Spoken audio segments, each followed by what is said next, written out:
Welcome, guys, to the Hard Yarns podcast featuring Matt Storer. Big shout out, first of all, to Brad Morrison, who's just joined a VIP, hard as fuck, top tier. And we forgot to shout out last week Ian Bryan, so you get two, you get one at the very end. Oh, cool. And Brad, I forgot your name at the end, but we'll just pretend I didn't. So shout out to Brad. Beautiful. Thanks for joining, guys. If you want to join Patreon, just click the link in the Instagram. It gets you merch, bonus episodes, all the cool stuff. I think we'll put up some of the audio from our live shows that we've been doing at Camfield, or we're going to be doing at Camfield. So yeah. So we're with Matt Storer, and Matt, we delved into so much bloody religion, yes, cults, vaccines, obviously, comedy, musical comedy, teaching it, doing it. If you're interested, doing it, yeah. Doing comedy. Doing it, and like doing sex. Yeah. Quotus interruptus. And if you're horny, stay to the end. We talk about porn. Fuck yeah. And a little bit of homeschooling. I don't know if you said that. No, very good. So it's a really good episode, really interesting. And drink the Kool-Aid. Let's get hard. Let's get hard.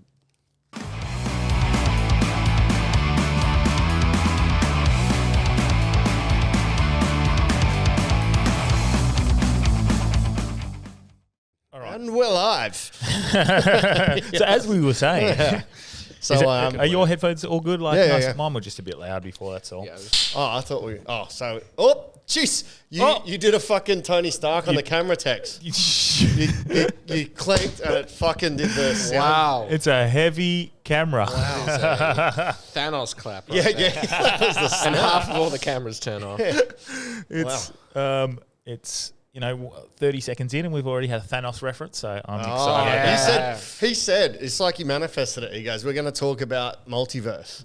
Yeah. And then straight away. He said something about Thanos. multiverse today, and I said, well, we've got Matt on tonight, so chances are that's going to come up. Why? Are you just notorious multiverse chatter? No, I just feel like you're notorious nerd. Well, I give that back. Multiverse of Madness is out next week. Yeah. And I'm a Marvel buff. It's not because it's Marvel, it's because he was a movie buff. Yes, right? Correct. Because movies are dumb.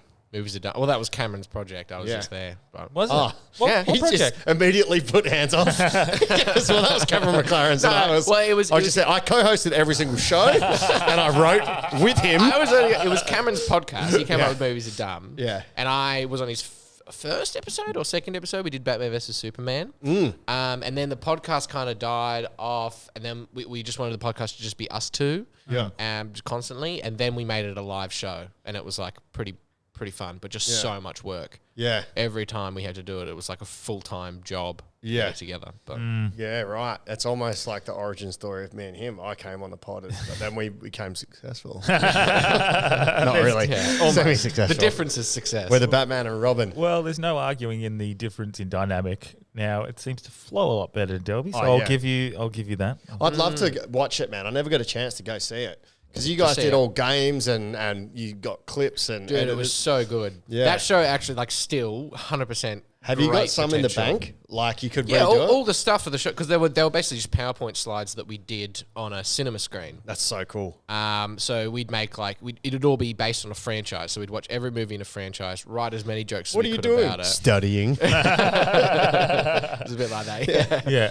And then have sketches about the movies. We'd make little, cut together things. We had different awards we'd do every time. So the Glenn Coco Award was a character that has almost nothing to do with the film, but is everyone's favorite. In what? In any franchise. What's Glenn Coco? So Glenn Coco's from Mean Girls. Where they go, where he goes, he's handing out candy, and he goes one for you, Glenn Coco. You go, Glenn Coco. And he's he's not even on screen, but he's one of the most quoted members of the film. Okay. So that we find the Glenn Coco of every franchise. Nice. It's just someone that is always no screen time, half a line, but everyone just shines. That'd be Brian Callen in Joker. In the Joker. Yeah. What does Brian Callen do? He flashes on screen for half a second. Yeah. They cut his lines out. Wow. And Bobby Lee was saying he went to the movies to watch Brian Callen. and if you're listening... How many people go and watch a movie thinking they're in it and only find out at the premiere that they've been completely shafted? That must happen. Yeah. Happened to Delby. I filmed on Alcatraz. We spoke about this last week. Last week when I was in Vancouver, I was trying to do a bit of acting and get in via extras work. Yeah. And I was an extra in Alcatraz. Sam Neill was in my scene. Great. Well, I was in his scene. No. No. He was in your scene. I was in a scene. And I was walking past and I knew where the cameras were. So I was like walking like I was a cop that had just been blown up. Like I'm walking around.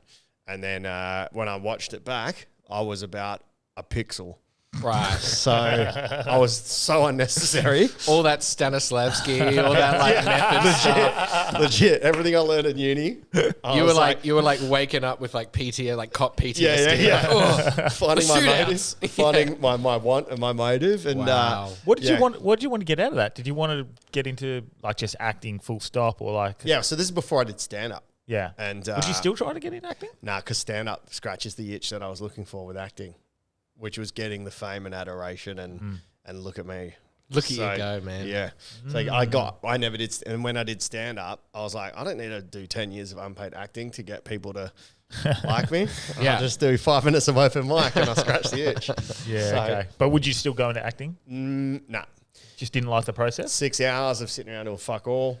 Okay. The same thing over and over and over. What if you're the lead actor? Or I know you got to work. Even that, it was the same thing over and over and over.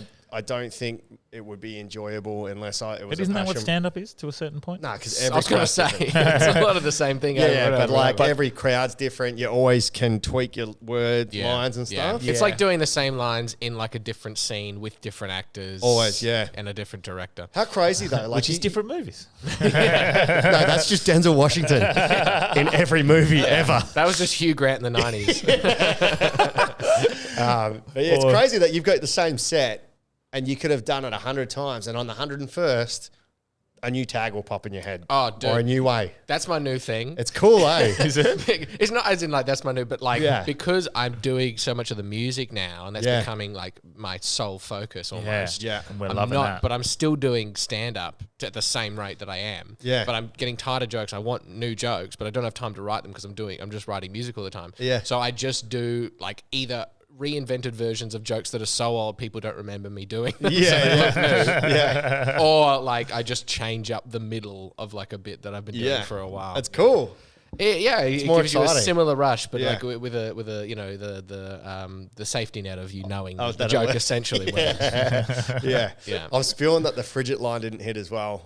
You tried it, and I apprate that. You took it on board. Yeah. I've tried it a couple times since. Yeah, not working. I'm hit and miss. So spewing. Do you know? Little side note.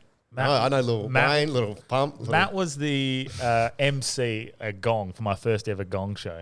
Oh, yeah? I remember that. Where I didn't get past maybe 20 seconds because I forgot my words. Yeah, you blanked. Yeah. I fully blanked, proper blanked. Yeah. And was that your like first time on stage doing comedy? I think it was. Like, I think I went to maybe the 60-30 at Merriwa, maybe prior to that. Or actually, no, I hadn't. That was it. My first time on stage was a Gong. That's what I remember. And because I remember thinking, like, why would this... Yes. Like, the most judgmental possible way to do your first set. A couple of people have done that. And I'm like, why the Gong show? Yeah. I don't know why It's good at weeding out the weak. I think 100%. But like to like just going into the head of like a first timer, the whole week you're petrified, you're thinking about it, you're having dreams about it, you're in cold sweats, you're driving there, you're freaking out, whole time you're waiting, you can like your throat's dry, and then you get on and 20 seconds later you've got to go. It's so true actually. Because what a rip-off. When we did the 60-30 a few weeks later, which Matt was there as well. And Matt crushed, absolutely crushed.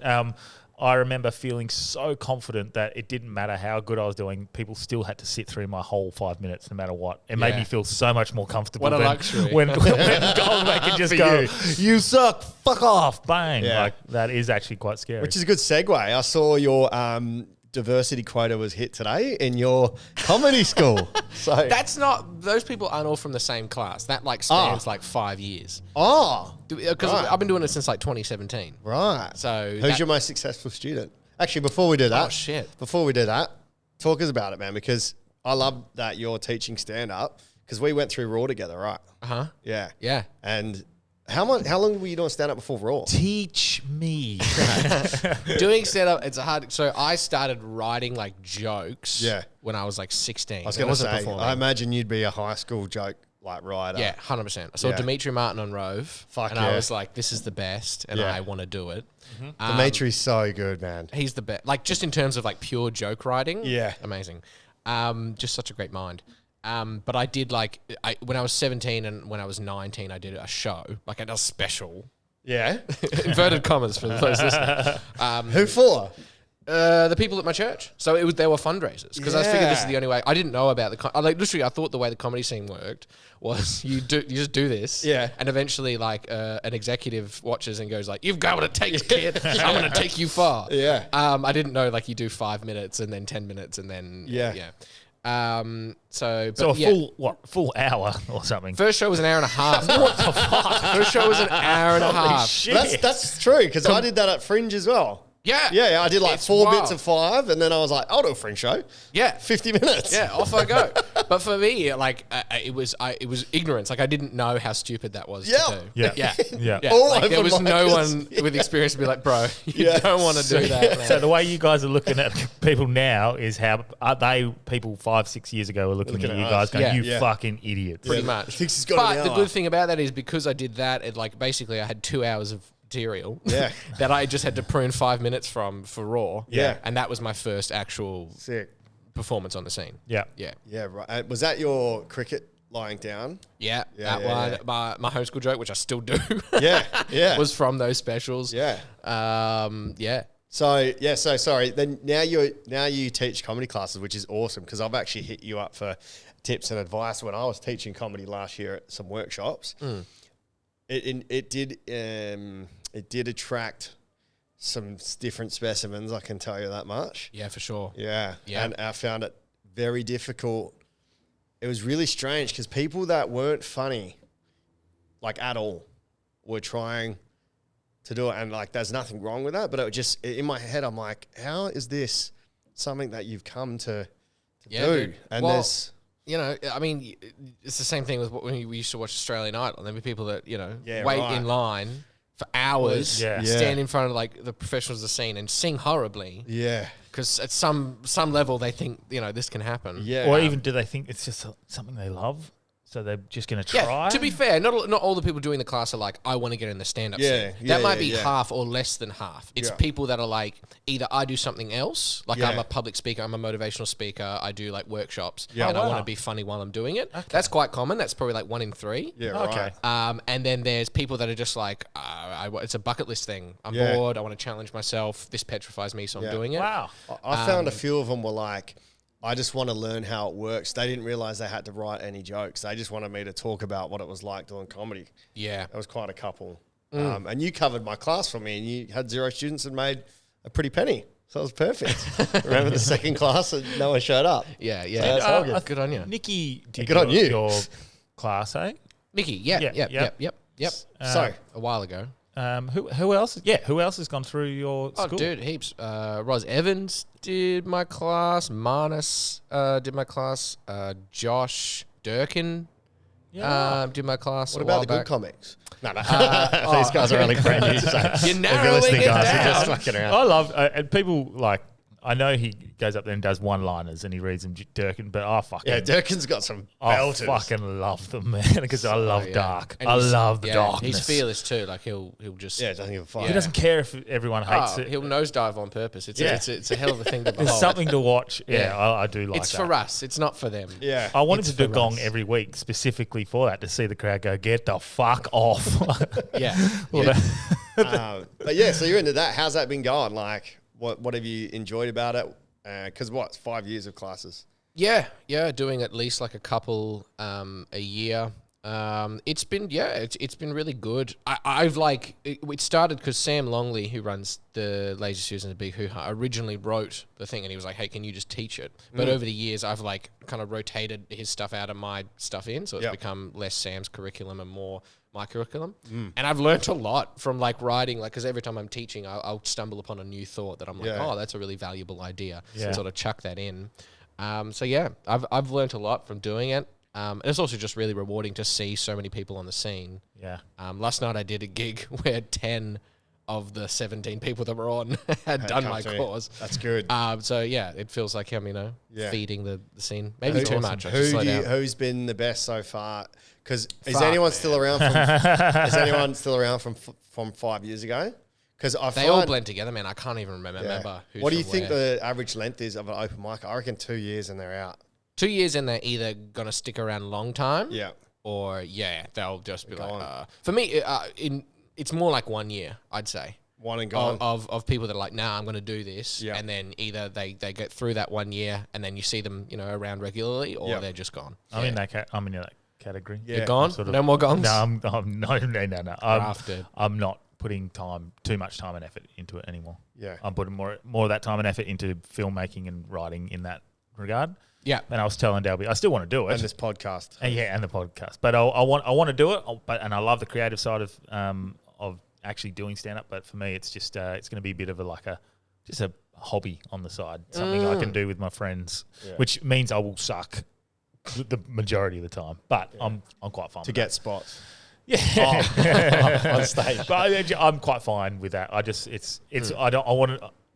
spoke to someone about why I was not wanting to get back up and do it, and she suggested that a bit of it was the FOMO.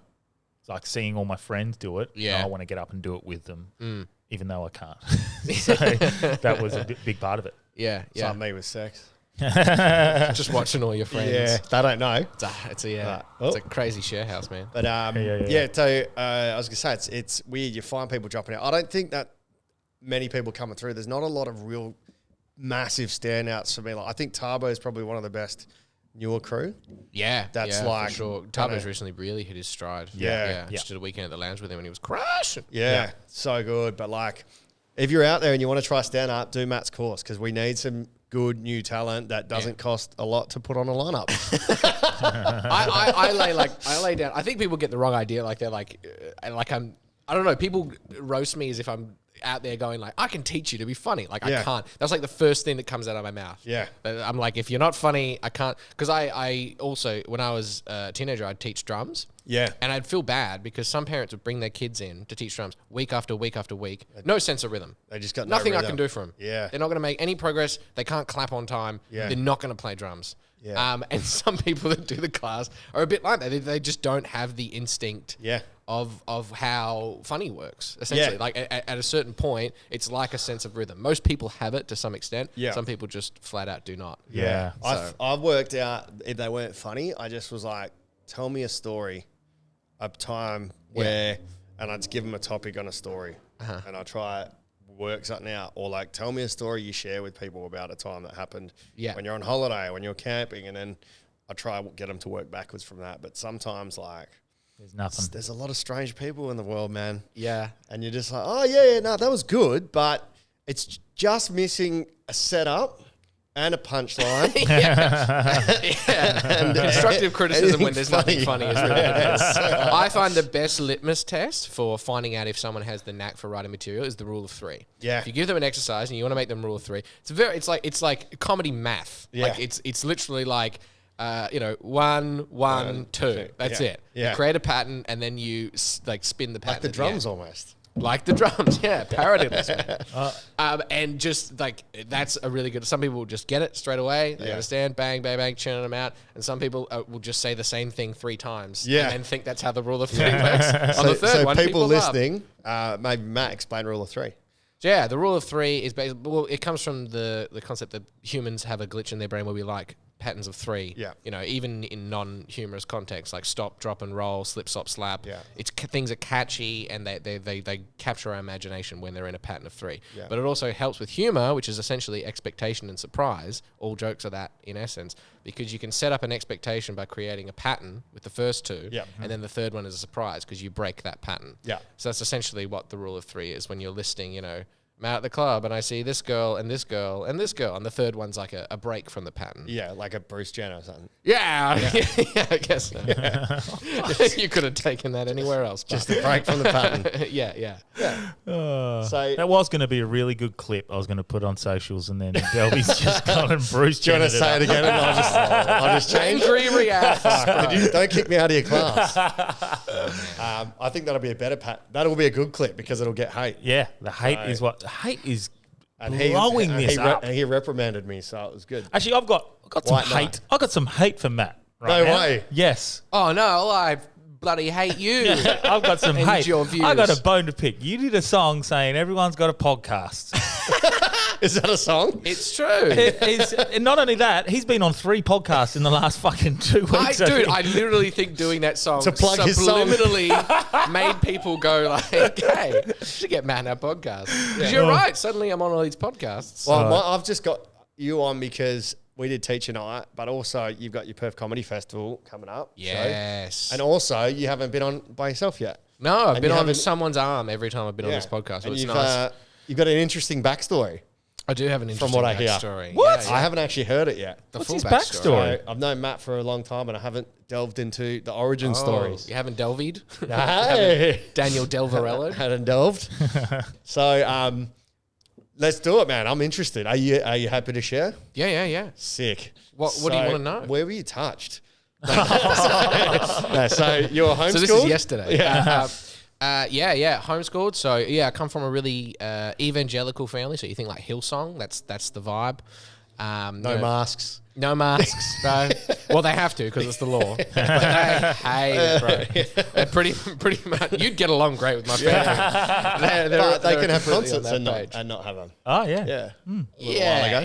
Yeah. Allegedly. There's a big crossover between the religious community and being anti-mandate. And a big cross in the community, just because too. that's what the conservative position, I guess. But that's how I came up. Big old family, one of 7 kids. Fuck, I forgot that. Yeah. Did you have a big house or did you have to share? I'd say it's comparatively quite big. It's not like a 2-story house or anything. We were pretty I'd say like middle class, lower middle class, like 5 bedrooms. We had to because there were so many of us, but we were all like in bunk beds and stuff. Yeah. Heaps of room for activities. Growing up, so much room, bro.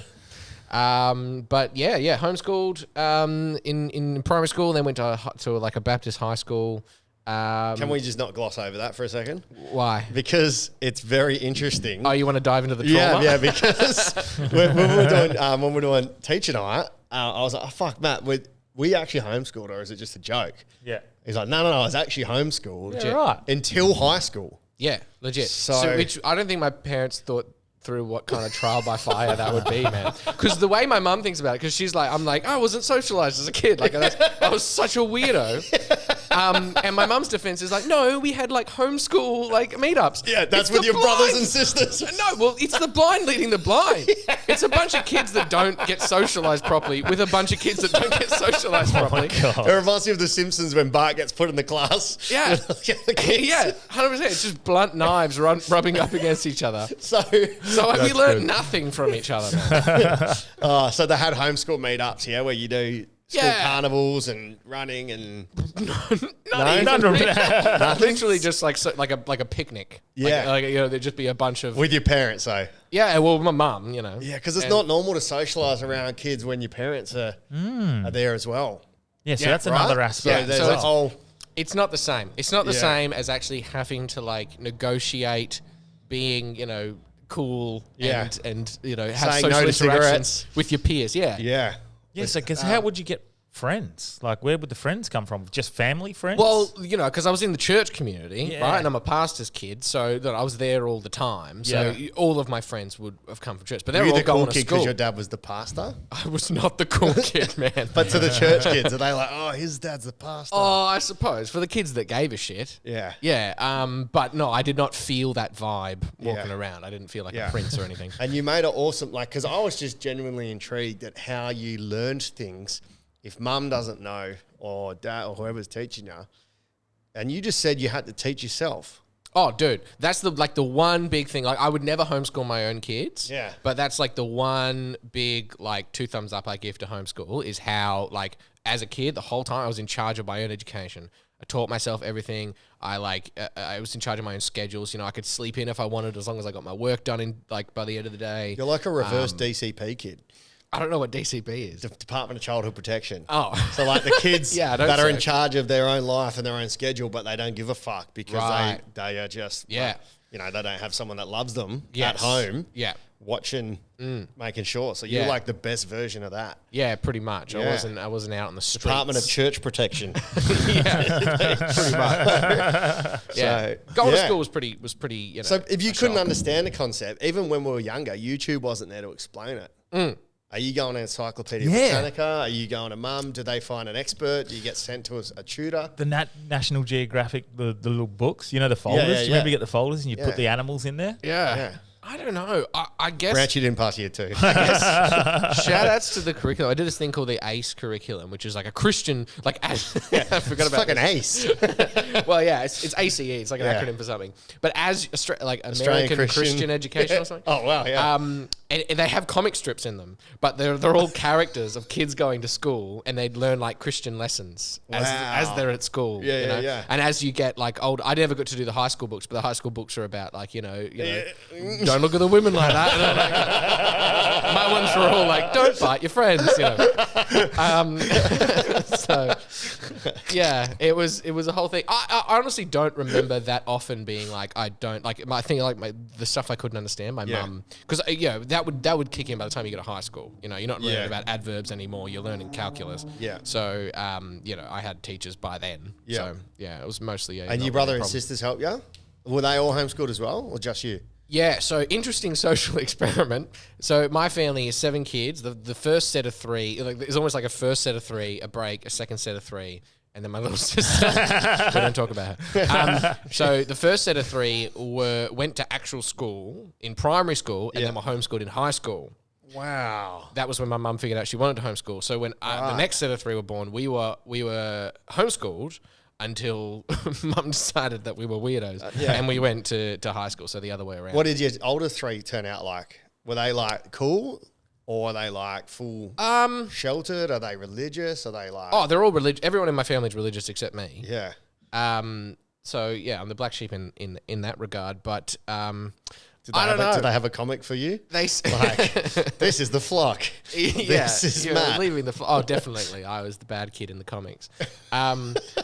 Is there any tension between your family, or do they just not know that you don't? And that's why people sometimes go to call like my family's religion a cult, and I'm like, that's my proof, is that they're completely, well, not chill, like in the back of their heads they think I'm going to hell. Yeah. Which is the opposite of chill in every respect. But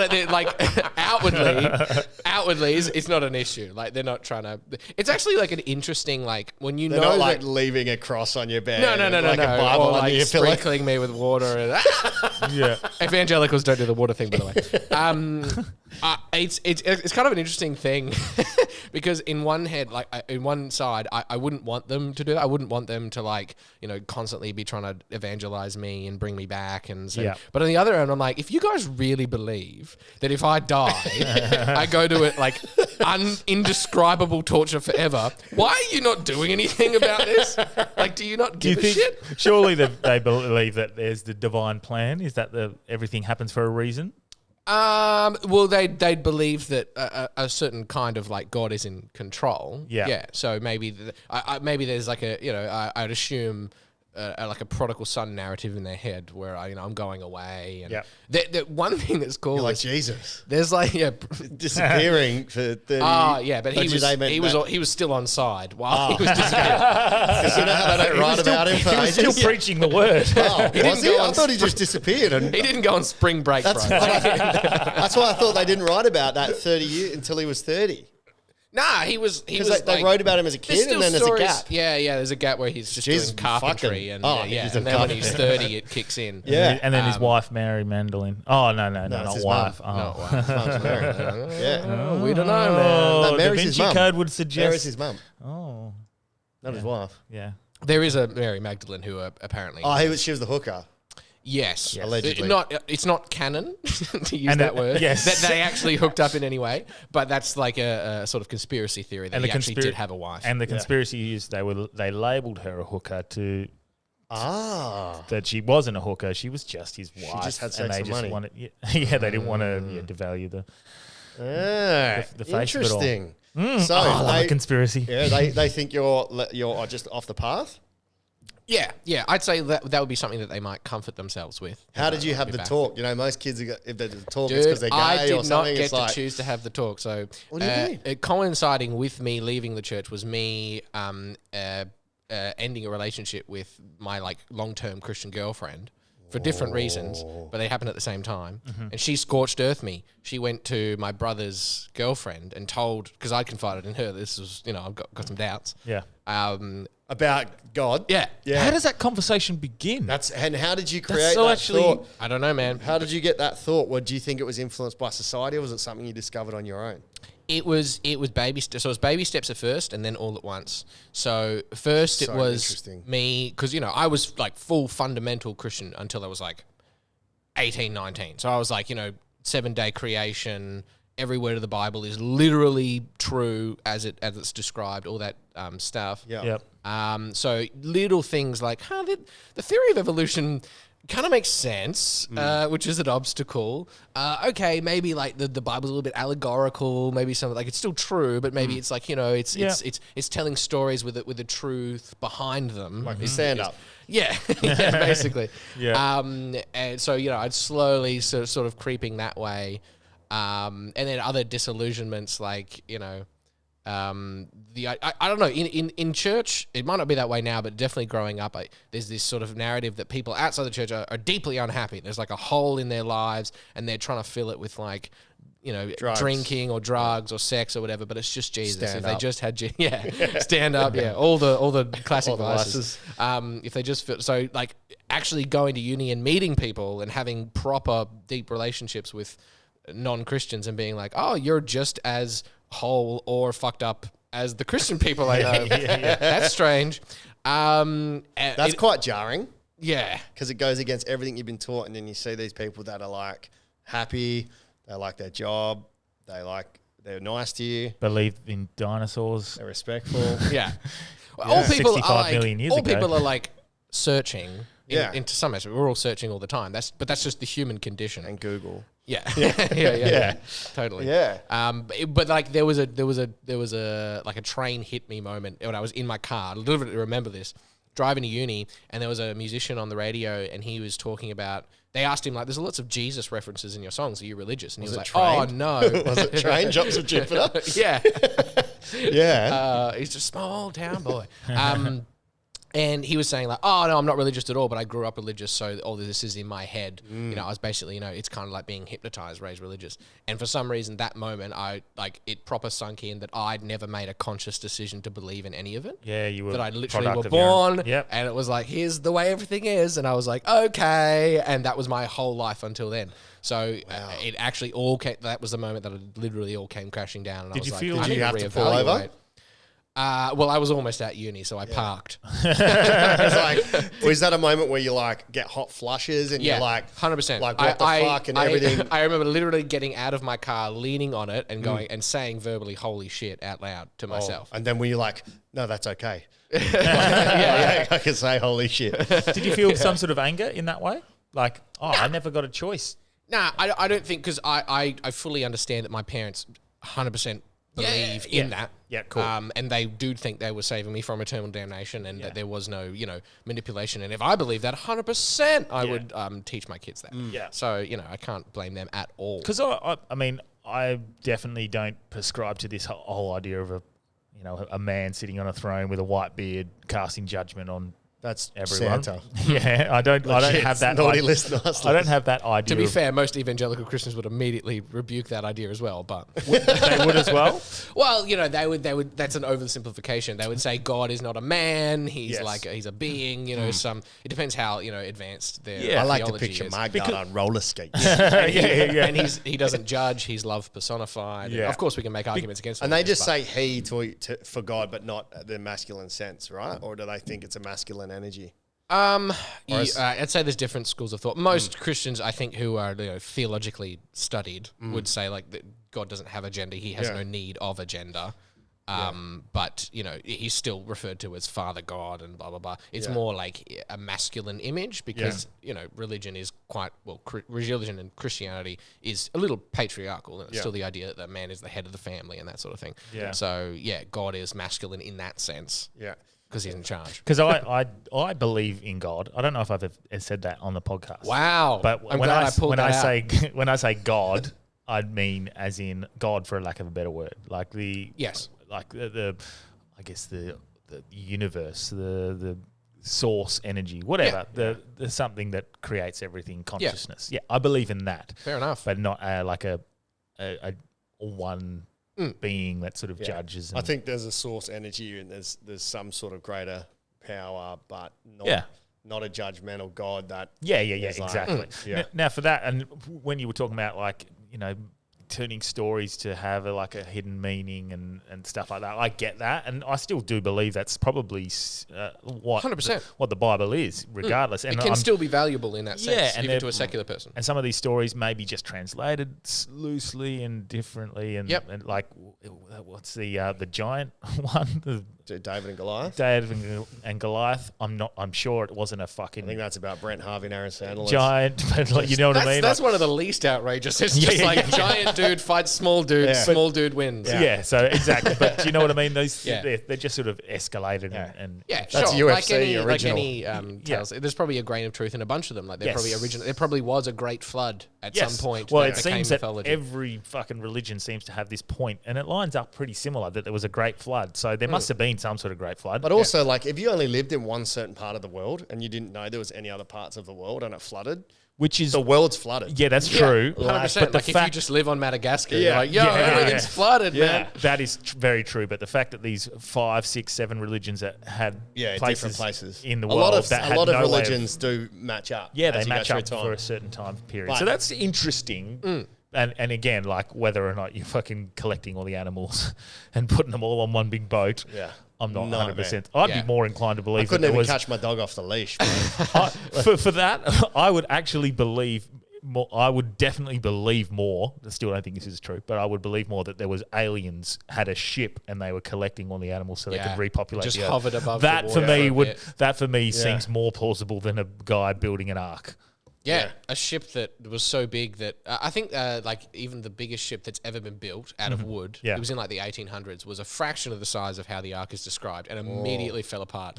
Like it just does not, like physically it cannot happen. Doesn't work. But even that, like you were saying, like just a small flood on your island, and you think the world is flooded. Even like Noah's Ark, like when they're describing 2 of every animal, what's every animal to a nomad in the Middle East 2,000 years ago? Camels, flies, mosquitoes, donkeys. That's true. Like 100%, you could fit 2 of every animal on a boat, right? You're not going to get the Bengal tiger.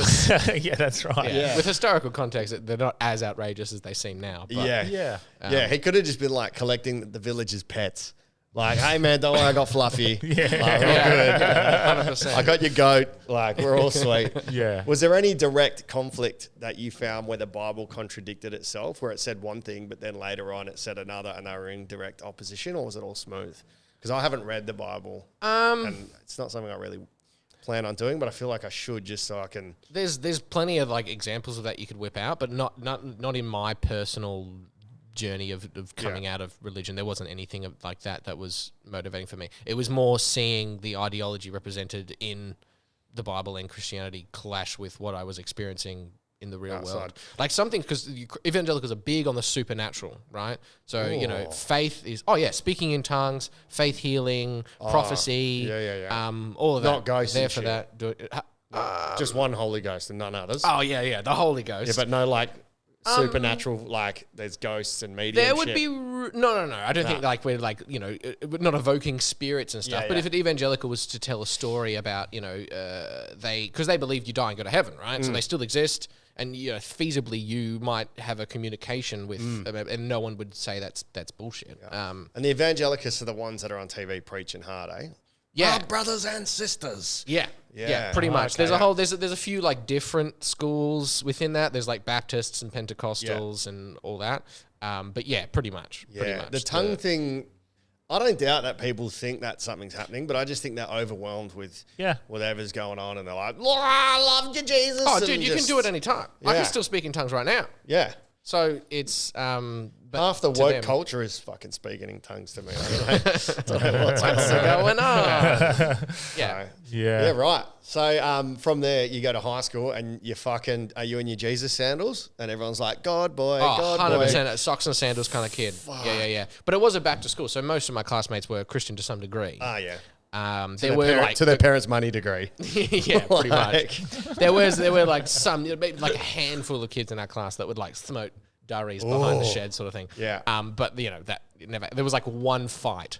Yeah. Like proper actual fight at my school in the entire time I was there. What happened? Was it punching or was it like? I didn't even see it. I was just going from one class to the next, and there was a circle on the oval. I'm like, oh crap! And I go in there. At least they taught him not to snitch. I saw nothing. Yes, you know it. Shit, man. Yeah. So it was a pretty safe environment. Yeah. For a homeschool kid comparatively. If they put me in like a bloody Darrow school, that would have been a bad time, man. I would have been eaten alive. But that's where my knack for comedy came from. Because I was unintentionally hilarious. Because you were just so like naive. Completely athletically inept. No idea what. And because my mum, I wasn't watching Dragon Ball Z. I wasn't watching Saturday cartoons. I'm watching VeggieTales. Yeah. What's VeggieTales? Is that Jesus? It's like look it up, dude. It's like Larry the Cucumber and Bob the Tomato. Nice. And healthy eating. It's like it's a kids like an animated kids TV shows, but there's like a Bible lesson in between. So it's like a Christian kids TV show. Yeah. So I'm just completely unplugged from popular culture in general. So I think I was accidentally hilarious. And also, like, it's in my personality to perform a little bit already. Yeah.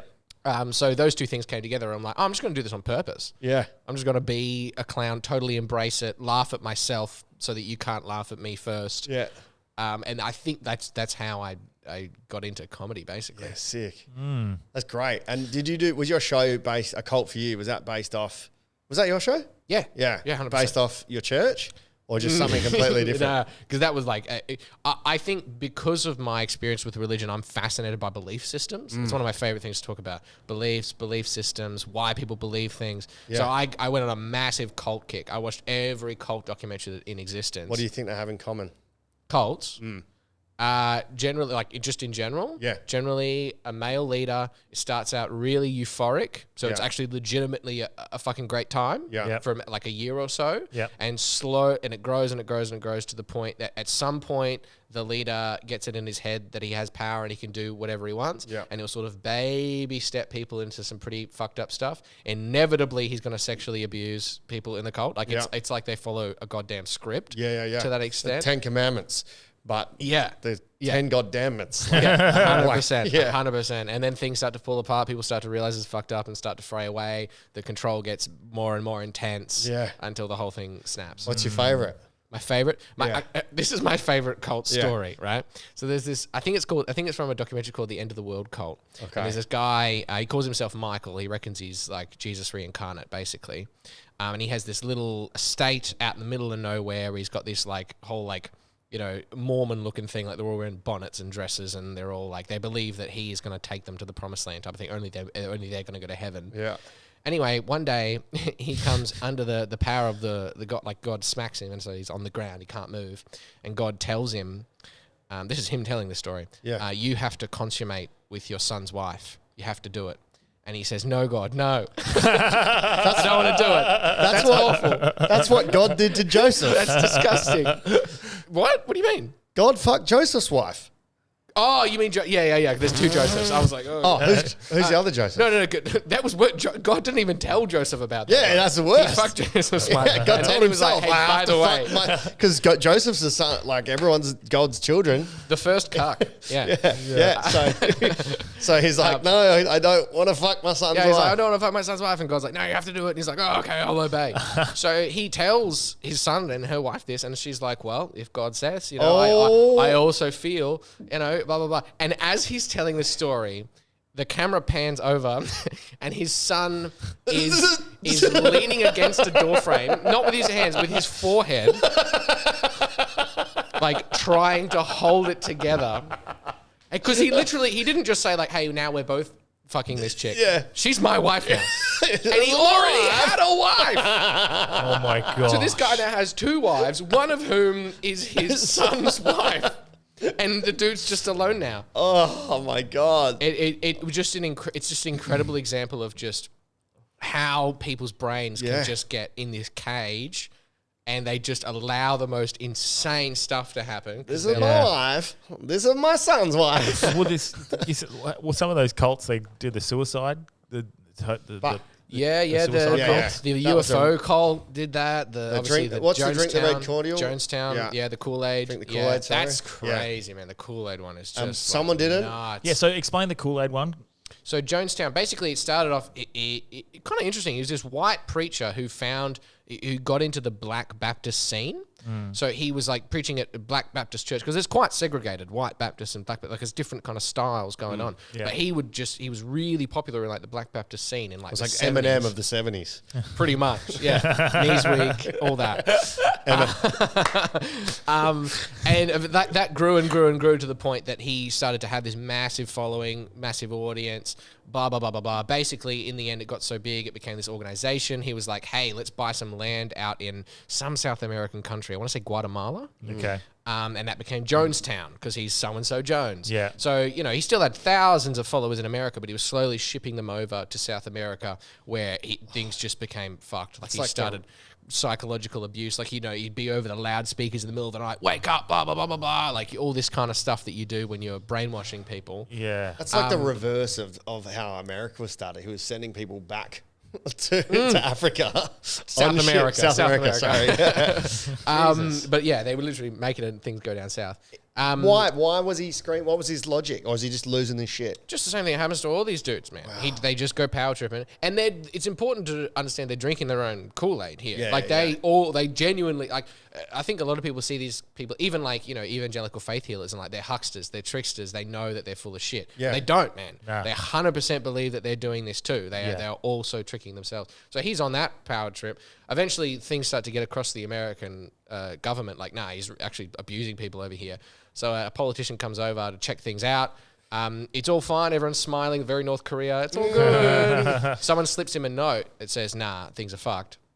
He gets word of this, and as the American senator is leaving in his plane, he has people go out and shoot him. They come back and say, okay, we've just shot this senator. And so he goes, oh, okay, we're fucked now. So he gets up on a pulpit, tells everyone that this is what happened, and says, we've made up this Kool-Aid, let's just go to heaven now. This is our destiny. But you can listen to the whole recording of this, by the way. There's like a 30, 40-minute recording of Jonestown's last moments. Very disturbing. Who was recording it? It's just being recorded by the pulpit system. So it was... What, so he was like Big Brother? Yeah, I guess so. I guess he had recording equipment because he was recording his sermons and stuff. Wow. So they just found it in like a black box type of thing.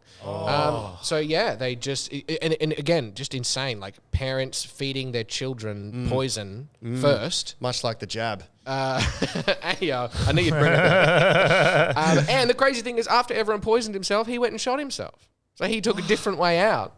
That was much less painful and traumatic. Anyway, that's the story of Jonestown in a very short amount of time. I remember watching that. I remember them shooting him now, and that's, But a few people didn't die, right? A few people ran away into the jungle, But everyone that drank the Kool-Aid died? I'm pretty sure. What was in the Kool-Aid? It's almost 1,000. Cyanide. Just like... Cyanide. Yeah, right. So that's cool. So you... so you were in a cult. I'm just like the whole belief system and humans, like, you're right, man. People get gaslit. I've been gaslit. I've fucking had my own thoughts twisted on me. Yeah.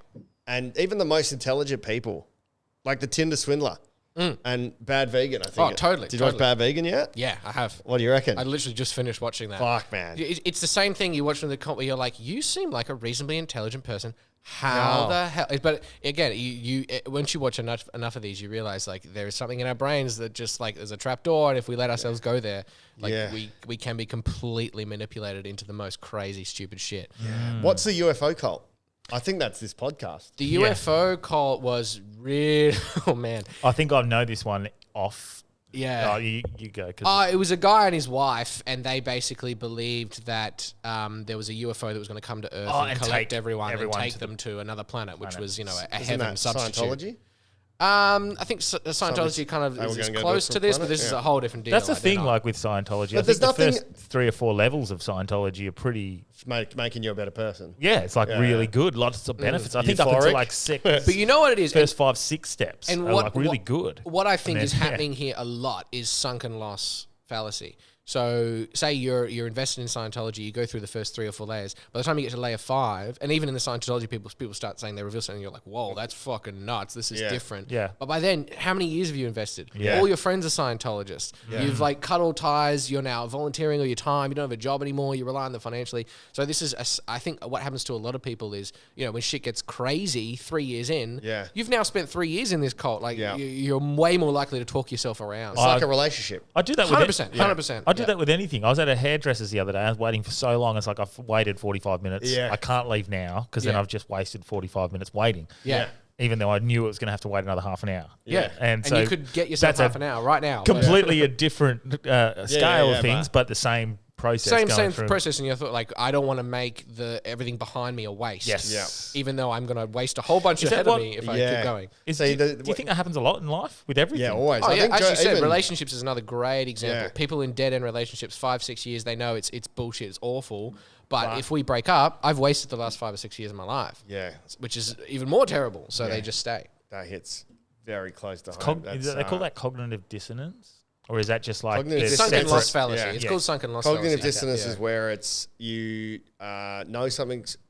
It's when you're separated from. You have 2 ideas that contradict each other, and you find a way to make them mesh. Yes. So they're so that you don't have to deal with the reality of being wrong. Yeah. Like literally like the jab, the side effects, all the Pfizer stuff, and all the COVID stuff, where we can go to a pub unvaccinated, but to work there, you have to be vaccinated. Like that's cognitive. That doesn't make sense. How's it? And you just go, oh, well, the government said, which is just a big cult, the way you're explaining it. Someone raises to power, everyone else has to, it's all good. And then they go mental like Hitler. I feel there's a bit with that. I feel there's a little bit of vindication for the people who have held strong if they didn't want to get it. But at the same time, it's like, it's not a win for them. It's a loss for humanity.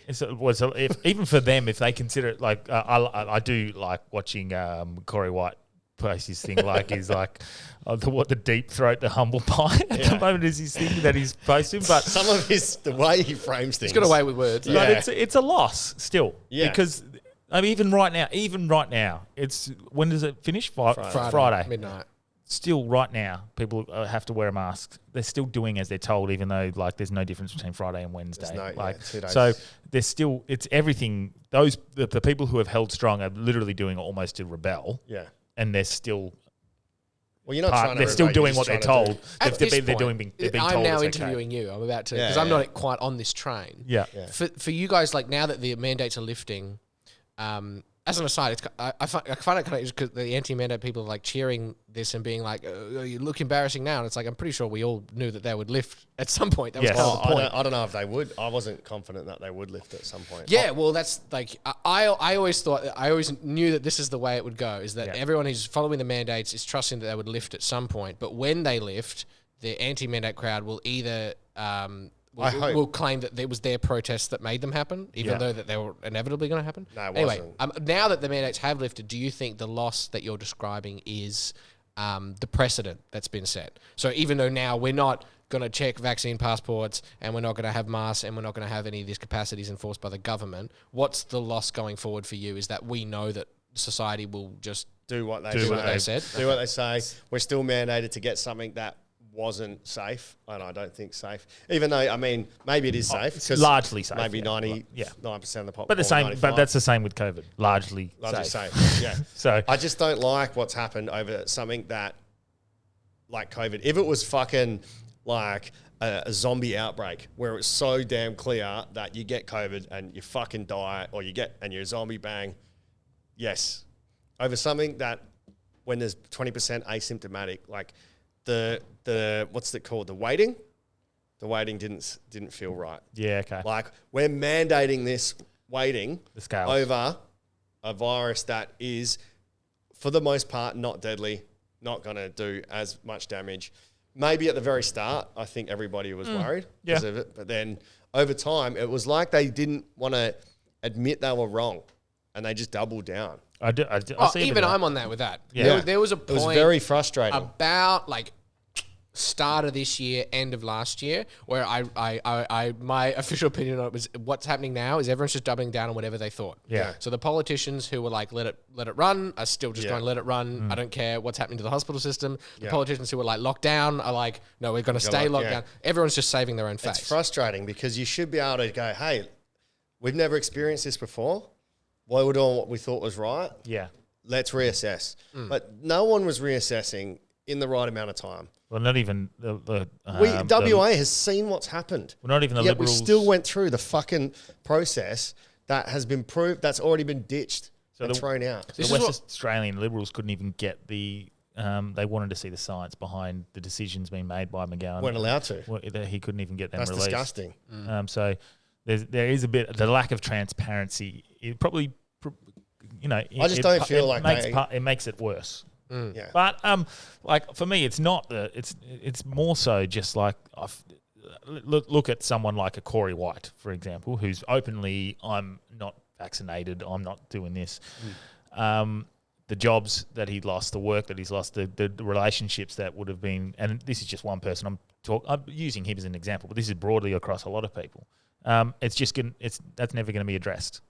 It's just like move on. That happened. Yeah. But people have lost work. People have lost their businesses. People have lost relationships. People Suicides have lost through the roof. mental health problems. Businesses that will still go under long term because they've suffered too much already. There's a lot that's just being disregarded because of the mandates. Now, I'm not saying that the mandates didn't have an impact. They could have, but I just think there's a whole thing that's not being addressed. Yeah. And I feel like the mandates didn't have an effect, and this is bro science, but when you look at the amount of, well, it's not bro science, it's using stats provided by the government. Yeah. All I did who was... were probably bros. Yeah, well, patriarchy. So you look at the amount of cases and the amount in ICU at Sydney, Victoria, Queensland, and it's comparative to WA, who had to have 99% vaccination rate. And had to have it all. It's all comparative. It's almost, it doesn't. So the thing that you can argue from the other point of view is that maybe the reason maybe we've gotten to this point where we can drop the mandates is because we mandated it, so then 95% of people or whatever it is got vaccinated, so now we're in a position where we can drop it. So there's the we'll never know. Look, we'll never know. No. I just don't enjoy the fact that regardless, now like the other thing is people call you conspiracy theorists. The amount of professional sports people that have had heart attacks this year is so disproportionate to any other year ever. Is it though? Do you? I've never heard of professional sportsmen. All I've seen from that evidence is because I think there's definitely a lot of confirmation bias going on. Potentially. On both sides. Fair enough. Yeah, both but like, there's every time someone has a heart attack, like, I need to see a bar graph with like 2019 heart attacks, 2020, to actually go this way more. Because I think what's happening is, every time someone, because I've seen like Shane Warne died. Whole comment section, bro. Is blah, blah, blah, blah, blah. So this is probably Ryan by Campbell prior. just had a heart attack at 50. The cricket player just had a heart at 40. Like, this is relatively unheard of, but it might be that thing where it's like, don't think eyes of the are color red. So the color red. The eyes are on it, man. Every time a sports person has any health problem, from now, I admit for the next 3 years, that'll be something people's talking about. It is the reticular activating system. Where you see red, you're looking for red, you'll see red. What you just need is to look at the stats before and after, and I haven't. Yeah. So I know what the stats. So loosely, it was somewhere close to like, let's say it was 100. We'll just use a round number. It was like 100 heart attack deaths on the soccer field over like 100 years, and then last year it was like 100 in a year. Yeah. Okay. So it was like extremely disproportionate. It was there was a huge difference. Now that doesn't mean it's necessarily the vaccine. It could be COVID. It could be COVID as well. Yeah. Yes. Because COVID does cause heart problems. So that's why I won't jump on it. I just find it very odd. It's a mess that will never untangle ever. Yeah, so there's something going on. Well, if they do, they won't admit it because that would make them culpable. And so to suggest it's COVID, which is what they're doing on mainstream media, disgusting. but not entertaining the idea that it's the vaccine that's no good. But for me to say it's the vaccine is just as bad as you should acknowledge it possibly could be either. Yeah, but until you find out. Or I would suggest right now there's something going on. people are having more heart attacks. Yeah. It could be that everyone just chilled in their house and did nothing else for like 6 months and then went back on the soccer field and were professional athletes. That'd give me a fucking heart attack. Homeschooled athletes. There's also totally. There's also like there's a lot of people getting sick a lot at the moment, and that's just because we did socially isolate and distant, and like we stopped getting sick. So I wish Noah didn't bring that bacteria on the ark. So that's a negative of the social every kind. distancing. That's a negative of that because I think we've now established that COVID was the actual fatality rate of COVID compared to the flu is actually pretty similar. It's the infectiousness of COVID. Like more people have it. Yeah. 0.002% of 18 million. Yes. Much more than 0.02% of, say, 500 people that caught the flu. Yes. So many more people can catch the flu. Catch COVID than they can catch the flu. Yeah. So and increasingly so. I wish there was this much like debate on STIs, man, because like, that's way more infectious. I'm just glad. I'm doing my best, just not getting laid. Regardless, like I'm glad that Australia is just catching up because the rest of the world has just moved on. It's illogical that we've seen what's happened everywhere and we still did the exact same thing that we know didn't work. Yeah. The mandates, for example, everywhere tried the mandates, didn't work, didn't help, and then they dropped them.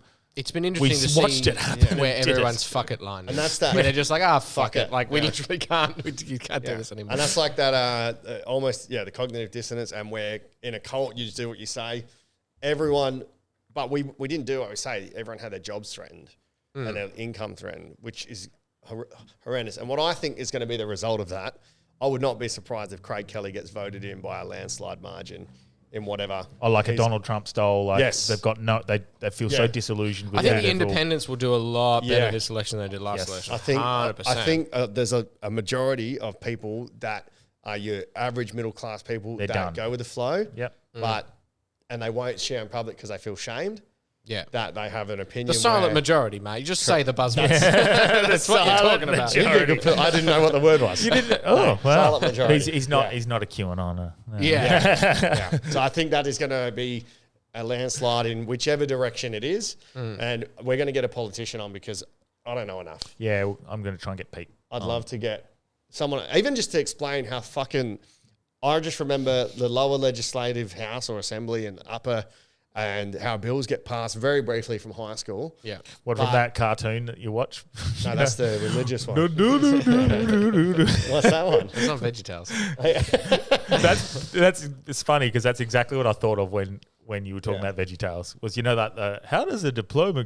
How does a law get signed? Do what you gotta do. You mean like I am a bill? Yeah. Is that The Simpsons though? That was an American thing. And then The Simpsons, they do it. Lisa learns about it. I think it was a famous it was a famous childhood thing. Like I'm a bill, and then they parodied it. So they parodied it. But it's an American thing. I don't think we have bills. Texas nothing good. Bills, don't pay my telephone bills. The thing that's interesting to me that I haven't looked up because I'm just too busy and it doesn't affect me yet is when they are talking about your preferences. So if I want to vote for Matt and you don't get in, you give your preferences on behalf of the voter through to someone else. Yeah. That's insane. Yeah. Like I understand it, but it's like if I want you, I don't want you then to go, Delves reckoned this, and this. Yeah. He's trusting me for that. Like, so the two-party system is not very great, is it? Is this a way like if you do a little bit more research and you find out who's the best to vote for, considering their chances of actually having an impact? Yeah. Is that the best way to do it then instead of? Well, no, I think that's a criticism of the system as the way it is. I think there's some YouTube video I watched that used like jungle animals as the fucking where if you're voting for. You're going to vote for monkey, but you know that lion's going to get more votes than monkey. You feel like if you vote for monkey, you're voting for no one. Yeah. Yes. So now you have to vote for lion. Yeah. And that's kind of fucks with it because if less people thought like that, the result would be completely different. Yeah. Is that independent? Have you seen that independent voting? So we're going to sway viral at least 500 videos. Votes. That little viral video about voting independent. No. And how it can help. No. I'll try and share it on our socials. And can you write that down? It went. It actually went quite viral, and it's fucking hilarious as well. They used the tone of that, and it went really well. So even my parents had seen that. So they said, "Oh, we've seen that video, and we think you got to vote independent." So I feel like social media is going to play, and we already know it plays. Well, we're going to vote for who Yeah. Mark tells us to. Well, bloody Not McGowan, Zuckerberg. yeah. Bloody The algorithms. Palmer reckons, judging by my YouTube ad algorithm. My God. Okay. What does Palmer reckon? No, the song. Are you not getting the song fed to you every time? No, you're a musician. And I'm the not- road is clear and there is no fear. And it's like, Oh, yeah, no. I only hear those 3 seconds and then I skip. On YouTube? Like, every time. Yeah, man. yeah. Every time. Yeah. I get a bit of Craig Kelly. Yeah. Yeah. Yeah, my Clive Palmer joke that I tell, it's on our social, one of our social, it's on TikTok. It's now got a like a COVID warning, but for elections. Get your election information through TikTok through does a not valid like source. politics, man. TikTok doesn't like anything. We've been banned about 6 or 7 times. When I put my McGowan video up, my McGowan song, that was like they must have shadow banned it because I've never had 0 views in a day before. Oh yeah, like that doesn't happen. Don't worry, we've had a few. We've been shadowed. And definitely the few videos I posted after that were like seriously dampened. Yeah. Yes, So, yeah. so okay, so takes this is how you guys roll. So 2 or 3 videos after you've been banned or just you've done post your trash. something You've wrong. been flagged. Yeah. So if you've been flagged and you're done, don't post something you want people to see. Yeah. Because we've been Branchy got flagged for bringing up a Chinese conspiracy. Yes. Oh, really? About And on China. TikTok? Yes. That doesn't make any sense. Yeah. So that was flagged. And even the other day we had our dominatrix in, and yeah, Your dominatrix. yeah. So me getting Yes, whipped. Mistress Sienna, you are our dominatrix. Yeah, so me getting whipped classified as sexual activity. Oh, So it that worked got on me, taken that's for down. sure, And- yeah, we get banned quite a lot. So we've been They're getting into like that. They did it to Jesus. 2 or 3 Yeah, totally. 2 or 3 day bans Smashed here him. and there. Jesus was the first person to get cancelled, bro. But That's true. Cleopatra was around. Took Louis C.K. 3 years, Jesus 3 days. Hey, I was gonna done. I was gonna say before how back to sort of your childhood and growing up. How does that then develop into you? I know you said you became the class clown and but it then turned into music. When did that? And did you just naturally because you played music already with the church? Yep, or? I was musical. My family's very musical. My brother's like really good at piano. All my sisters sing. I was taught piano as a kid growing up. But basically me doing music as comedy started with me signing up to do... So 2014 was Raw. That was my first time. Yep. And then I signed up to do a Perth Comedy Festival show. Not Fringe. Perth Comedy Straight to the Festival in festival. 2015. And they fucking let me in. Oh, wow. To do an hour. I was so happy after 8 years they got me in. Dude, they were not doing their research, bro. I'm calling them out.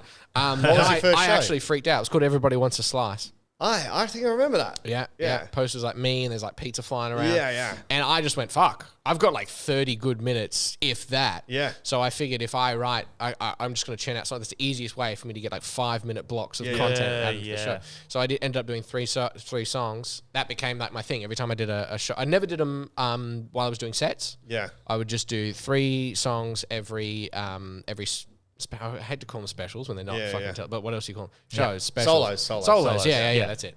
Every time. It was only in 2020 when during the lockdown that I actually like, I don't know, I found a rhythm of writing and a method for writing them that just made it very easy, very quick. I've always had like, and I've always wanted to get this out is when I is singing a song in my head, I have a very vivid imagination for what it sounds like. I can hear all the individual parts. Yep. I used to think everyone was like that. I've only recently realized it's quite unique to you like. are Kanye. I know exactly what. Maybe a little bit. Yeah. Like I can like what's it called? Kinesthesia? kinesthesia. Where you see the notes and you hear where it's going to go. I can't see. That's like something John Mayer has as well. Like you see like music and color and everything and like emotions and everything. It's not. It's like when I'm imagining the song that I want to write in my head, I can hear all the parts. I can hear exactly, and I literally it's like a record in my head where I play it back. That's interesting. And so I've always been wanted to do, but it's only during the lockdown that I like. Really put my head down and found like, oh man, I can churn these out. And then I got more joy out of it than I've been getting out of stand up for a long time. Yeah, because I'd never seen you do songs before. And then when we went to see, when your Fringe show last year, I think it was. Was it still came Hot to Perth Comedy Festival, Hot Nonsense? Hot Nonsense. Yeah, it was like the second time we we went. did it. Yeah, we went. And I was like, oh, fuck. So we went and it was incredible. It was so good. Yeah, again, I've gained more positive feedback. Oh, yeah, I did except stitch for you when up. I got stitched up. Yeah. What was that? What was that noise? It's in the show, so let's not spoil it. What was your May reviews 5th and 6th. like for your first one? That's what I mean. Like, I've never had a response like that ever. Did you get a review from the Slice of Store? I mean, Everybody wants to slice. Yeah. No one ever reviewed that. I had walkouts though. Oh, yeah, that was my first ever walkouts, and not like I'm offended, like your shit walkouts, Yeah. which hurt even more, man. Yeah. Ham on the pizza. No, pineapple on the pizza. It's interesting because I didn't even see them walk out. Someone told me about that afterwards and said like probably- they walked that's best. out. That's best. And the tech was like, yeah, and they said like this guy's shit on the way, and I was like, why would you tell me that, bro? Yeah, why? Just if you didn't see it. Yeah. But your new show is great, and it's coming up at Perth Comedy Festival. Yeah. On May 5th and 6th at 7 o'clock, and the Rechabite Goodwill Club. nice. And if after you've seen his at 7, I got mine at 8:15. At At Mount Lawley at Astor. So that's a drive. No, Easy. it's 5 minutes. No, that's what I mean. Oh, Finish my show, I drive thought to you were just Delby's. trying to tell them not to come. No, it's gonna take too long. If I was me, I'd go watch Matt Store 100%. It's fucking phenomenal. man. I appreciate that. One thing that I love about your songs and shows is the fucking wordplay and the jokes and punchlines are so high in intelligence. It pisses me off when the general public don't get and appreciate how well crafted and how layered it is. Yeah. And I was talking about this with my friend Mo, and she's like, me and Maddie went, and it was the best show ever. And I've met Mo. It was like, we loved it because it's so funny, but they get pissed off that all the dumb cunts are missing the fucking punchlines and the funniest. I'm like, that's so funny, and I have to explain it to them. Did you hear that? Fucking annoying. But I kind of like that. I kind of like that there's like little gems in there that like some people get and some people don't. And I get that comment quite a bit. Like, why did no one laugh at that like one thing? And I'm like, it's fine. You know, they hit and they miss. It's you good. feel like it's going to be a belter, and they're just like listening, like the drummers. They're just on a different rhythm where they don't pick it up. Yeah. I'll stay my welcome man. Do you care if we play the podcast song? It's only the real version. Yeah, can we? Yeah, you can play it. Yeah, for sure. Yeah. Inspired have you heard by my Hard Mark Yarns. McGowan song with Mac Shane that we freestyled? No. Sick. I'll play it for you. Yeah. Maybe not on the potty, but it's about 2.5 minutes. Two men become friends. Guy forms an opinion. Person watches film. Man finds Mike in the shed. Man's name is Mike. We're on the air if you're on the hunt for an audio show that lasts 1 month. Chatting in bars is a thing of the past, so for witty remarks just switch on and blast my podcast. That'd be a great idea for a podcast. People hanging out without you, that's a podcast. Bad vibes if you don't subscribe to my podcast. Skip the number, babe, what's your podcast? Let me be inside your ears with a podcast. Even Rocky has a podcast. Video killed the radio star, but podcasts put them everywhere. And if you ask me, it's gone too far. Just a facade for desperate wannabes, like a loser making musical comedy. That's great. Little self-deprecation disclaimer at the end there. Yeah, very good. Right, that's just one of plenty of ones. And you I've make your just- own music for it as well, eh? It's quite a distinct. Dude, I quite love a it. We'll distinct, share that video love it. actually on our What story. do you use? Ableton. Yeah, I started out using Logic, but Ableton's like the level up. So I'm twitching What's myself Fruity to Loops, use man? that. I remember that from when I was back in the Fruity day. Loops, yeah, I've never used it. I Yeah. can't talk to. I don't think it's in like the top like 3 most popular ones. Yeah. Say Pro Tools, Ableton, and Logic are the popular ones. Yeah. But Fruity Loops, a lot of producers use that, but I've never even Self-taught? seen it. Yeah, Just yeah. through an audio self-taught. interface into the computer. Is that? Yeah, Yep, yeah, that's 100%. I got a little MIDI keyboard that I bought by accident. So the first time I went to buy a keyboard to do my songs, Yep. I saw a keyboard on like it was about Gumtree. Facebook Marketplace didn't exist. Yep. Went to this guy, give him $300 cash, and then when I'm driving it back, I'm like, it's weird that there's only like one input in. Like, there's only one plug into the keyboard. Like, where's like the sustain thing? Where's like, and then I was like, oh shit, this is for like musical production. But I was too embarrassed to go give it back to him. Does it still work properly? It's what I make all my songs on, bro. But I didn't use it for like 5 years. Yeah, right. Yeah. Fucking hell. That's sick. So yeah, you've got your Perth Comedy Fest. We've been through your homeschool and your cult. Yeah. And your high school. How did you learn how to talk to chicks? How did I learn how to talk? Oh, dude, I've got 5 sisters, bro. Oh yeah. So that part was sorted. Yeah. You just Growing, I've always found like You just walk up and go, "Hey, you doing?" Just, I find women much less intimidating than men. Yeah. In terms of like, if I wanted to like be confident that I can walk in and like be socially, above water. Same. Way rather a room of women than a room of men. Same, 100%. Yeah. I'd rather walk in and talk to chicks. Yeah. Yeah. Even at a bar. Just because like I'm literally homeschooled with my like two sisters that are closest to me in age. Growing up, I'm watching like fucking Pride and Prejudice, with my family. Yeah. So very like feminine influences growing up. Have you watched Pride and Prejudice Zombies? So good. No, I haven't watched that. So good, man. No, worth a watch. Fucking awesome. It's really awesome. Okay, yeah. sick. They use and even Zombie R. Watch that. It's Romeo and Juliet, but zombie. Oh, really? Yeah, it's really smart because you don't realize you're watching Shakespeare until like you're like, oh, this is like. Are they actually his using name's like R, like Shakespearean Romeo. language and shit? Or? No, but the whole concept is it's unreal. But that said, you did teach tonight as well. Fucking thanks for doing that. That was awesome. Thanks, man. Smashed it out of the park. Different vibe. Great gig. Yeah, different vibe, but a good vibe. Yeah, both nights great. Yeah. The first one was a bit fucking annoying. Well, I think you just chose the wrong night. Yeah, I reckon. fucked up. Yeah, like a teacher comedy night while school's still on. Yeah. To be fair, it's probably when they need it. Yeah. But not when they're going to buy tickets. Yeah. Just trying to give them what they need, bro. No, 100%. I was going to ask you if you think a couple about some of your songs, but I don't want to play them all because I was thinking about, I want people to come and see your show. Yeah. The songs online are generally not really on in the show, which is a good thing. But, Yeah.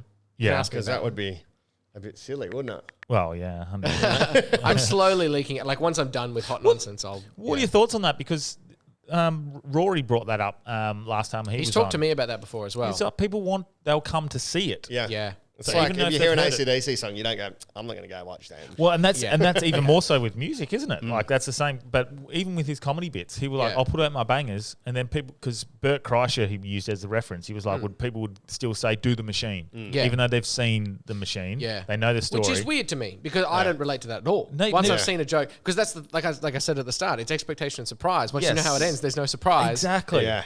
So unless you're finding humor in, it's just the way he says it, or something like that. There is a bit for to me. it. Wolfie is like, I know what he's going to say. Yes. But it still comes out. He delivers. But that's true because there is like, I see all you guys a lot and I still laugh at your jokes. Even though I know what's coming. It's the vibe, it's the feel of the room. So, but I do think, I think there's still something to it where you can release songs, you can put out your best bits. Yeah. And people will go, especially like, we're not fucking like that good, man. No, well, that's like, we don't have, that's what I was about to say. Not everyone in Perth has seen your Insta. Exactly. At my level, I can definitely post things. Yeah. And the people that are buying tickets and coming to my shows aren't like all watching all my content and they're like, I've seen this before. Exhibit A, like I thought, I was like, I'll do a different show this year, 33 years single. Like I wanted to do a different show and try and do a new hour. And I was expecting people that saw 30 years single would come and watch 33 years single. So every show, because I've got a few favourite jokes. Yeah, I'm you're like, trying to mix it up. Who's been here before? Who's seen it before? Yeah. The most I had was 5 people had seen my 30 years single. Yeah. So I was like, get your head out your ass. Yeah. Like, so all these people are just coming. How do you haven't seen the other hour. How do you get past that idea of like, that some people have probably seen you? I hate it. Songs are a little different. So songs are again, like it's literally like music in that you do want to hear it again. So I find that's a good thing about musical comedy and doing Hot Nonsense is it's the only show I've done where people are immediately saying to me, "Oh, I want to go see it again when are your next dates?" Mainly because there's so much packed into it that they miss a lot. Yeah. So you can enjoy it a second time. 4 or 5 times for sure. But Caucasian love's like fucking so good. Well, that's another example I was going to bring up is like that's the other thing is sometimes I feel like because I've done that song that's the oldest song in the show. I wrote that song in like 2015, 2016 probably. So like when I perform that, it's a fucking chore. Sorry to anyone who's seen that, but every time someone picks that song, it is because I'm like, I heard this so many times, and it's like so burnt out of my head. And sometimes that affects my performance. And it doesn't go as well because like I have to keep reminding myself this is first time for these people. This is completely it's fresh. like people fucking each other in a relationship. Well, I'll go from the other end of the scale. I've done fuck all shows, and I had done the night before that Regal charity gig, which was only my 10th gig. Yeah. The night before I practiced at Gong. No, or open mic, sorry. and Adam Gray, Adam Gray was at that night. He was in the front row, and I had the exact same set the next day. And even though there was 750 people who'd never seen me before, I was like, I'm telling the same jokes, and Adam Gray's seen it. Yeah, 100%. Oh, yeah, that still plays in my head the same way. Yeah. Does it still like? You go fuck it? Oh yeah. You have to. Yeah, I get insecure about that. Before I did, when people was like, "Oh, I'm coming to see," because I used to do, and this is a word to new comics that I want to put out there, because I used to think, I think a bunch of people still do this. You could just take essentially the same show, give it a new name, put it in a new festival, and do it again. So I do like a show named one thing, and then 3 months later named a different thing because 15 minutes were different. And then someone would be like, "Oh, I'm coming to see your new show," and I'd be like, "Oh, it's the same." It's the same. Wow. I did get a message once from a guy that they came and saw my show, they loved it, and he convinced all his friends, the same crew, to come see me again, and then messaged me after like, "Bro, what the fuck? That was all like the same shit." I have never done it again since then, because because that was before I realized there were repeat customers coming to see me. It never happened before. Yeah. So yeah. The Church of Matt. Yeah. You had your worshippers now. This is good. Pretty much. But it's weird. I didn't change 30 a single for that reason. Yeah. But every year I had like a new half an hour. So I'm like, and I ended up blending by the last one. Yeah. I've still got my favorite stories, which I love to tell. My rejection stories, I love telling them. So I'm like, and they're like integral to the tone of the show. And it's like, fuck it, man. I like these. So I don't care if you heard them before. They're always funnier. And they get funnier because there's new tags. Yeah. But that said, your musical comedy and Caucasian Love got you a gig with Joel Creasy, and you won. You won slave labor. Right? Pretty much. Yeah. The Liberty Comedic Free Thinker competition. It was run by a finance loaning company called Liberty. Because finance is hilarious. Oh yeah, it was such a weird. It was Liberty and Nova doing a competition together, and Melbourne Comedy Festival. So it was just me like chucking a minute of comedy, and I did the first verse and chorus of Caucasian Love, chucked it in there. On the last day it was due, and then ended up winning the fucking thing. Yeah, which was a handy. 10, you know what's a nightmare though? 10 grand, wasn't it? 20. Fuck. Yeah, man. Jesus. Yeah, man.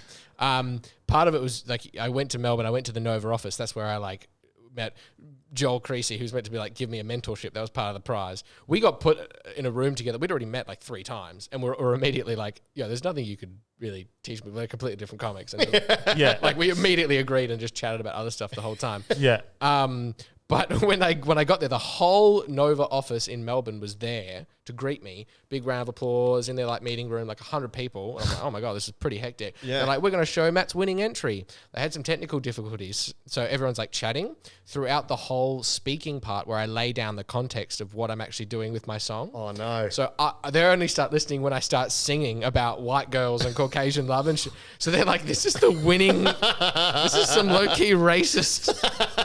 It was such a nightmare, dude. If you haven't heard it, maybe we can use some of it in the outro since Matt hates it so much. And it's one that but play the contextual beginning. I love it. It's so catchy. It is good. Yeah. But now that's got you into a new career, which is fucking pretty cool. Yeah. So, it's an interesting time because I'm falling in love with musical comedy and I'm falling out of love with stand-up. To be completely honest, that sucks. We don't want to lose you. Yeah, well, I still really like it's more like I have no time, man. If I still had time to I'm still doing open mic spots and trying new material and stuff, but I just don't have. I can see that my direction is musical for now. Yeah. So that's what I'm pursuing. So yeah, I like that. Do we play a song to finish? Hang on, but now you're a creative ad writer. Oh, sorry, which is dope. Oh, really? Yeah. Did I miss this? Yes. Oh, this was prior when I was but before we started. Yeah. So that came from the competition as well because it was through Nova and I had to write ads for Liberty. Which is Jingles? I've written a couple jingles. Okay, hit us with your only one has got to air because most of the time when we do jingles, it's a salesperson flirting with a client and being like, hey, we can do you a jingle, and then I'll do them up a mock, and they go like, oh no, but the only jingle that I've written, and again, someone else offsite produces it and gets vocals and everything, is for Reds, which is they wanted something like Salon Express. Yeah. They were like, we want they're a haircut, so they're like, we want something like that. So it's Get Your Heads to Reds. Get Your Heads to Reds? Yeah, man. Fuck yeah. Don't know it. Damn. Yeah, you'll hear it every now and then on Sick. Nova. All right, that's you. That's good because I hear my mate Al Roberts. He does the rap from the Pest Control. He won an award for the voice acting of this is being one of the rats. This is the different Al Roberts. Yeah, guitar. Yeah, air guitar, number 2 in the world, air guitarist. Yeah. How crazy is that? What a life. Yeah. Number 2 in the world, air Have you guitar. written Number 1 any- rat voice. Have you written any ads that they've used, all your stuff? Oh, yeah. What do you mean? Like, so do you write the dialogue to radio ads? Yeah. So I write the script to the ads. Yeah. The client says yay or nay or Have you got heaps approved of that? Yeah. That's what I've been doing. What are for your the last most 2 well years. known? My favorite ones that I do are WA Laser Eye Center. So those ads, they want the same thing every time, and I love it. Right. So the whole concept is just embarrassing things that happen because you can't see properly. Yeah. It was an embarrassing moment. So they went to see blah, blah, blah, WA Laser Eye Center. Yeah. So every time I just have to come up with 3 ways that not having a good eyesight would lead to an embarrassing moment. Yeah, good. So yeah, it feels the same as writing a joke. Yeah. It's like exactly the same. Yeah, sick. That's you. Yeah. Yeah. I like. Good. A very successful ad campaign too. You know, my favorite was City Subaru. No, I fucking hated that. Come on down, the Subaru. Yeah. And then she turns checking it- out all the Subaru. Yeah. Come on down, you get a great deal too. Written by Matt Storer. And the chick at the end's weird, like, bro. City Subaru. Yeah. I don't like that. Oh, Yeah. But I like the one about the caravans, maybe Jayco. I thought it was a song, an actual song. Wow. I listen to 6PR, guys. But it was a Jayco one, and it started off hell catchy. I'm like, this is a fucking good song. And then it was a fucking ad for caravans. Yeah. What a Yeah. letdown. What is your favourite jingle of all time? Bunnings? Bunnings Warehouse. Not even like that whole backing. There's a reason they've been doing that for decades, Yeah. man. Yeah.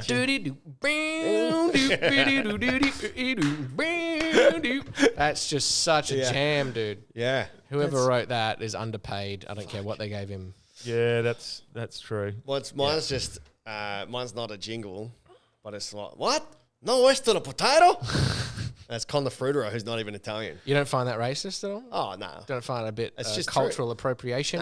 Well, he's not Italian, but Yeah. at the same time, it's What is he? It's just true. Some stereotypes are true. You can't be like, that's racist. It's fucking true, man. Wogs had veggie gardens and they spoke like that. Yeah. So, like, What it's you gonna not do, racist. man? It's just like acting for me. Yeah. Mine on it. Hey, Sometimes hey, I think that's bumper what makes potato? stereotypes truly offensive is when they're Too true. Too true. Yeah. They're like, you actually sound like my parents. So Yeah. I'm pissed off. Yeah. Because you're making fun of my parents. Yeah. Yeah. What is your we're most not hated? fancy, but it was cheap. What's your most hated? Most hated jingle. Yeah. City Subaru was my one. I mean, that's hard because you blot them out, don't you? Yeah. I can tell you right now the one I hated the most, ad of all time, just Yeah. because it must be the mouth thing that we did earlier, ASN. yeah. Yeah. It's the Oreo ad where the kid doesn't finish his fucking sentence for a minute. He's like, Mom says, Mom says, Mom says, What the fuck? Mom says, Is this the one of the kid Mom and the dog? says chocolate isn't good for dogs. Oh, my God. But you can have the rest of my milk. It's You like, know what's weird? I want to kick that cunt, bro. Me and my girlfriend reference that ad all the time. Yeah, I do it. Like no one knows it. Dude, I've only just realizing how iconic this is because all the time someone will want something and I'll say, "Mum says blank isn't It's good for dogs." blanks." Like, Yeah. it's That's very quotable. It annoyed me. He couldn't finish. He's like, Mum says, Mum says, Jesus Christ, you didn't say it like that. Just something triggered me, man. Finish think- your sentence. I think my favourite ad is the Doritos ad, Super Bowl ad. Actually, no, my favourite ad is ad that got banned for the Super Bowl. Yeah. Taste of Rainbow. Have you seen that one? Oh, the Skittles. Skittles. Yeah, where he that's comes on next it with level. Skittles. That's yeah. awesome. That's next level. But no, the Doritos one, it was literally, and this is fucking elite, all-time hard yarn story. Some kid, just made a test piece for Doritos, sent it off to them, and they said, "Yep, we're running with it. $20 million. Here you go." Wow. Oh my god! And so it's the most simple ad. It's That's a pot of gold at the it's end of like- the They're all Skittles simple. rainbow. The best ideas are all yeah. simple. So a man. kid like selling, like, would you like to come in my time machine, sir? And it's just a cardboard box, and he said, "Oh, you got to pay with Doritos." So he pours the Doritos into this little thing, and the kid starts eating Doritos, and he's just kicking the cardboard box, and it's like he's going through in time. And then he comes out, and there's an old man there, standing there and just says, "Oh my God, you've aged so much," because the old man's chased away the kid who's doing it on his front lawn.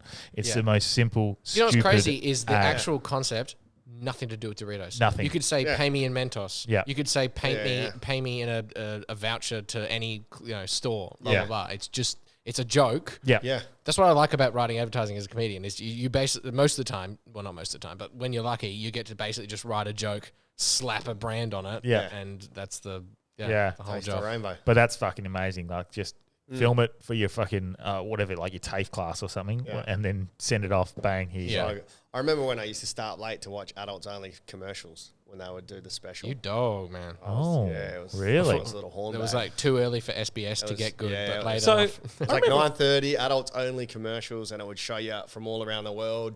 Sometimes there'd be a bit of titty in the French ones, and I'm like, oh yeah. SBS was How good's French gold yogurt? for that sort of stuff. Hey, They pioneered that, man. I remember watching on The SBS, moon and the tit. You ever remember that one? The moon and the The tit. moon and the tit. That was just all about a kid who wanted a titty. On SBS? Oh yeah, yep. It was a favourite of mine. I don't remember that at all. I think this I is think a maybe fever that's dream. might be a trigger for maybe it's one of those things that imprinted. Kid Right. was looking for a titty, man. I've been doing that my whole life. I do remember, like, when you get world movies on SBS. That was a world movie. It was a world movie, It was in another language. And but I there was remember lots of titties. turning it on. This is when I was still living with housemates, so probably only like 10 years ago. So still like, and then I turned it on the TV, and nothing was on, and I don't think we had Foxtel, so we put it on world movies. 3 lads sitting down watching a movie, it's French or something. It's getting to the fucking, and we're like, yeah, you boy, and then real Penno. Real pain. Real Penno in a movie. Yeah. Didn't know that happened. Yeah, Bruno. Didn't know it happened. Like, Yeah. like I knew it did him. The It has Europeans, to be man. flaccid, but It It's wasn't interesting flaccid. how, like- it was in. what? It was like in I think penetration. I think you're saying something else. I'm not.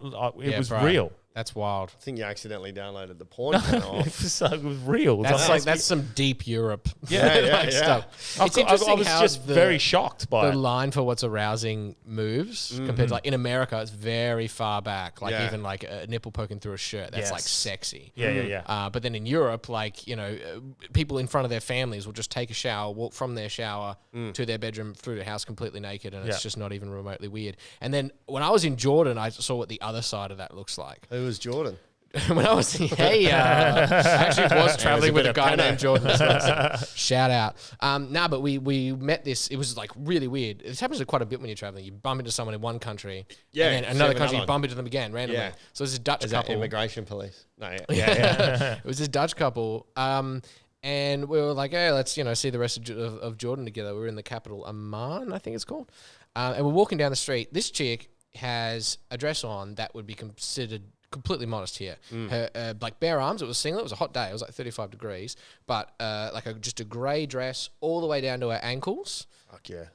Yeah. Oh boys. One shade of grey. One shade of grey. And in she a wasn't like a bombshell or anything. Like just or a bomb. or a bomb. Like she's traveling. She's not going to like the red carpet, right? Yeah. Walking down the street, and me and my mate were 10 steps behind, and we got to watch the entire street. Like men were like leering out of their stores to watch her go down, nudging their mates, like people at traffic lights, watch it. Like they were it was like she was naked, legitimately. Like man, oh man. Yeah. Wow. It was wild. Wow. I've never seen it. It was like in the movies, like in a music video when a girl's strolling down the street and yeah. everyone's looking, which never really happens in real life. Yeah. Unless you're just a chick walking down the street in Jordan. It was nuts. But that's it's almost like, because they're big on, sexual sin, right? So everyone has to cover up to prevent that. Is that but where your in parents doing go that, for holiday? in doing that, they've moved the line back. Yeah, so now I it's like that. actually more likely for you to be aroused by bet- just seeing the silhouette of a woman. Mate, I bet your erectile dysfunction is not even a thing in Jordan. It's just No problem. fuck. If there's a fucking elbow out, you're just ready. Ready to go, man. Just being normal life. Yeah. Fuck, man. Porn's having a devastating effect on me, man. Has it? Yeah. It's not good. Yeah. It's had, Porn's bad, man. Porn's had a bad effect on me. I'm gonna try go sober on it. You are? Yeah. Yeah, I've done that before. Tex is shaking his head. I did that. I've done that before. I just mean I'm not gonna get drunk when I won't go. No. I've done the. What do you reckon? It was good. Very good. 100%. I did 2 weeks of no jerking off. And that was... Wow. Yeah. That's like, going back to evangelical things, that's like baseline for when you're like, because masturbation is a sin. Yeah, wow. So why like- is that? What's it considered? Wasting seed? Wasting food. There's different schools of thought on it. Like for some, you're wasting. food. Well, Well, if Skittles have anything to do with it. there is that. Taste the rainbow. There is that idea. Like in the Bible, there's a story where a guy is In Jordan. God wants him. I think, to impregnate his son's wife? No. It's his that's the brother cult. died, and in old Judaic culture, he inherited his wife, and so he had to have a kid with her. And instead of doing that, he coitus interrupted. He like had sex with her, and then just came on the floor, and he was like punished by God because you're wasting. So there is that school of thought. There's a school of thought that like masturbation in any context is just bad because you're giving into sexual immorality. There's a school of thought. I've even had a guy say, no, I reckon it's fine as long as you're not fantasizing. So you can like take the physical release, you can do it, but if you're thinking about it, because that's in the Bible as well, if you think about a woman with lust in your heart, you've committed adult, like it's the same. So fantasizing about a woman who's not your wife is cheating. What if you fantasize about a woman you've made up in your head? Yeah, That doesn't exist. that would that happen? still That's a be fantasy like of giving into. non-real. Yeah, Is that something you've been By able the way, to do? coitus interruptus, that is a dope name for a show. yeah. Coitus interruptus? Is that just coming somewhere other than in the vaginal area? That's like that's it's pulling out. Coitus interruptus is what like it's called. the proper name for I pulling didn't out. know that, and I teach sex ed. Cannot wait. Yeah, man. Yeah. Coitus interruptus. Do you want me to coitus interrupt us? Sorry, I can't merge, but I can coitus interruptus for you. Just come out. Yeah, 100%, man. Fuck yeah. Oh fuck. That's But yeah, porn bad news. Yeah. I Yeah, reckon. yeah, yeah. I put porn on the same, like, to describe it, like, because I've done, like, when you, sorry, are we going too long? I've got to go to quiz, but I'll just bail and then you continue. I don't I don't want to go too too long. I'm really enjoying the convo, so I'm just making when sure you're that like I- a Christian, like porn is like fucking, like that is very, very bad. the apple. Massive struggle. Yeah, 100%. A side note, when I came out of religion, way easier to not watch porn. when your coitus interrupted out of religion. Yeah. Oh, it's like the Ironically, because it loses that taboo. Like, I'm no longer thinking of this as like a moral, poison for my soul. It's just, and so it becomes less desirable. But that's so interesting. But I came to see it as from like moral sin, and now I see it as like it's like fast food. Yeah. It's like readily available dopamine hit that we are not designed to have. That's right. And it's bad for our brains. And if you're having a fucking Big Mac once a week, it's probably not gonna shorten your life. Yeah. But like few times a week, that's bad news. If you need to eat a Big Mac to like enjoy food, Yes. you're addicted. And Yeah. that's where the issue comes for, Yeah. like, definitely for me, like, porn has become an addiction. So I try as much as I can not to watch it. Yeah. If I'm And you're doing so it- brave. in doing And you're those so sorts of things. courageous. Then I use my brain. Yeah. My I brain. don't mind a big rack once a week, but other than that, I'm ready to go. I'm exhausted anyway, Delby. So I want to finish with any song. Caucasian love? Let's be kind to it. Let's put up his McGowan one.